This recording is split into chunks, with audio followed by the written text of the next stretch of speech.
وبركاته. إن الحمد لله والصلاة والسلام على رسول الله. أما بعد فأعوذ بالله من الشيطان الرجيم. بسم الله الرحمن الرحيم. وما أرسلناك إلا رحمة للعالمين. صدق الله مولانا العظيم وصدق رسوله النبي الحبيب الكريم. الحمد لله. আল্লাহ পাকের দরবারে অসংখ্য শুকর আদায় করছি যে মহান রব্বুল আলামিন আমাদেরকে তার প্রিয় মাহবুব আফতাবে নবুয়ত ফকরে মওজুদাত সৈয়দুল মখলুকাত হযরত মুহাম্মদুর রাসূলুল্লাহ সাল্লাল্লাহু আলাইহি ওয়াসাল্লামের শুভ আগমনের এই জশ্নে জুলুস ঈদে মিলাদুন নবী তৈবিয়া মাদ্রাসার ব্যবস্থাপনায়, গাউসিয়া কমিটির ব্যবস্থাপনায় তথা দুপাছড়ি এলাকার ব্যবস্থাপনায় আজকের এই জশ্নে জুলুস ঈদে মিলাদুন নবী সাল্লাল্লাহু আলাইহি সাল্লামের আমাদেরকে অংশগ্রহণ করার জন্য সুযোগ করে দিয়েছেন। সম্মানিত হাজিরিন, অনেক বক্তব্য হয়েছে এবং বক্তব্য হবে। আজকে আমরা এমন একজনকে পেয়েছি যিনি বাংলাদেশ নয়, গোটা পৃথিবীর এক নম্বর ইউনিভার্সিটি মিশর আল হাজার বিশ্ববিদ্যালয়ে অধ্যয়ন করে এবং একজন সফল বিপি ছিলেন। আজকে তিনি এখানে এসেছেন, ওনার সারগর্ব আপনারা বক্তব্য শুনবেন।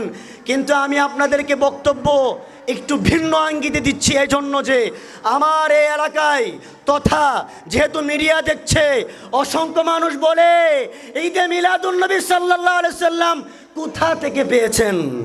আজকের এই বক্তব্যের মাধ্যমে আমার 2 মিনিটের বক্তব্য যদি আপনি শ্রবণ করতে পারেন, মনোযোগ সহকারে শ্রবণ করেন, হৃদয়ের মধ্যে ধারণ করেন, ইনশাআল্লাহ আজ্জা ওয়া জাল্লা আপনি কখনো গুমরা হবেন না। বরং যারা ঈদে মিলাদুন নবীর বিরোধিতা করছেন, আজকেও যারা ঈদে মিলাদুন নবী অংশগ্রহণ করেন নাই, তাদের জন্য মহা ঔষধ হিসাবে আজকে আমার এই বক্তব্য হবে ইনশাআল্লাহ। সম্মানিত হাজিরিন, আজকে যে আমরা ঈদে মিলাদুন নবী করছি, এটা কি শুধু আমরা 100 বছর অথবা 50 বছরের আমাদের বানানো কি ঈদে মিলাদুন নবী, নাকি 1450 বছর আগে যখন আমার রাসূলুল্লাহ খোদা তাআলার পক্ষ থেকে আল্লাহর আদেশ নিয়ে মক্কা থেকে যখন মদিনায় গিয়েছিলেন, তুনাদুনা ফাসাদের রিজাল ওয়ান নিসা, সমস্ত রমণীকুলরা, শুধু তাই নয় সকল মানুষরা, ফাসাইদার রিজাল, সকল মানুষের রাস্তায় নেমে পড়েছিল। শুধু তাই নয়, ফাসাইদার রিজাল ওয়ান নিসা, সমস্ত রমণীকুলরা, মহিলারাও রাস্তায় নেমে পড়েছিল। সুবহানাল্লাহ। শুধু তাই নয়, যাদের শক্তি আছে তারা খেজুর গাছে উঠে গিয়েছে। সুবহানাল্লাহ। এবং যাদের বাসার ছাদ আছে তারা ছাদের উপরে উঠে গেছে। আমার রাসূল কতটুকু আসছে, আমার রাসূলকে দেখা যায় কিনা, তারা আমার রাসূলকে দেখছেন। সুবহানাল্লাহ। এইভাবে শুধু তাই নয়, তুনাদুনা, এই যে আমরা ইয়া রাসূলুল্লাহ বলি। সম্মানিত হাজিরিন, আপনারা যদি আমার কথা বুঝে থাকেন বলেন, আজকে আমরা ইয়া রাসূলুল্লাহ বলেছি কিনা? তাহলে বলেন, ইয়া রাসূলুল্লাহ স্লোগান আমরা কোথা থেকে পেয়েছি? আমরা পেয়েছি যখন 1450 বছর আগে আমার রাসূলুল্লাহ মক্কা থেকে মদিনায় গিয়েছেন। তুনাদুনা ইয়া মুহাম্মদ, ইয়া রাসূলুল্লাহ, সকলে আমার রাসূলকে অভিবাদন জানাচ্ছিলেন। আপনার কথা বুঝেন নাই? তুনাদুনা ইয়া মুহাম্মদ। আজকে 50 বছর অথবা 100 বছর আমরা বাঙালি, আমরা ভারত, আমরা পাকিস্তান, আমরাই কি এই ইয়া রাসূলুল্লাহ স্লোগান তৈরি করেছি? নাকি 1450 বছর আগে আমার রাসূলুল্লাহকে আগমন উপলক্ষ করে সমস্ত রমণীকুলরা আমার রাসূলকে অভিবাদন জানিয়েছেন? শুধু তাই নয়, এতটুকু। তারপরে আসুন ঈদে মিলাদুন নবী সাল্লাল্লাহু আলাইহি সাল্লাম গেল, সাহাবায়ে কিরাম, তবে তাবিনরা কি বলছেন? ইমাম তিরমিজি রাহমাতুল্লাহ আলাইহি বাব মা জাআ ফি মিলাদুন নবী, সকলে বলুন সাল্লাল্লাহু আলাইহি ওয়াসাল্লাম নামে একটা পরিচ্ছেদ রচনা করেছেন। এই পরিচ্ছেদের মাধ্যমে প্রতীয়মান হলো শুধু ইমাম নয়, সমস্ত ইমামগণ ঈদে মিলাদুন নবী সাল্লাল্লাহু আলাইহি সাল্লামের পক্ষে। আপনারা দলিল পেয়েছেন আপনারা দলিল পেয়েছেন।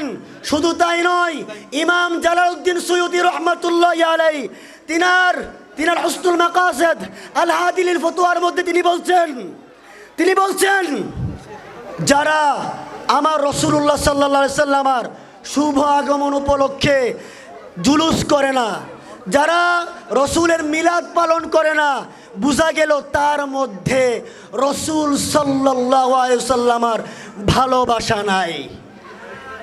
আমার কথা বুঝতে পারছেন? আমি আবার বলছি, ইমাম জালালউদ্দিন সুয়ুতী বলছেন যারা ঈদে মিলাদুন নবী পালন করে না, আমি এখানে আছি, আমি মাদ্রাসায় আছি, আমি মাদ্রাসায় থাকবো, যদি আপনারা আমাকে কোনো কিতাব দেখাতে পারেন, কানে ধরে নাকে খড় দিয়ে আপনার কথা আমি মেনে নিব। আমি কিতাব দিয়ে হাওলা দিচ্ছি, আমি দলিল দিয়ে বলছি।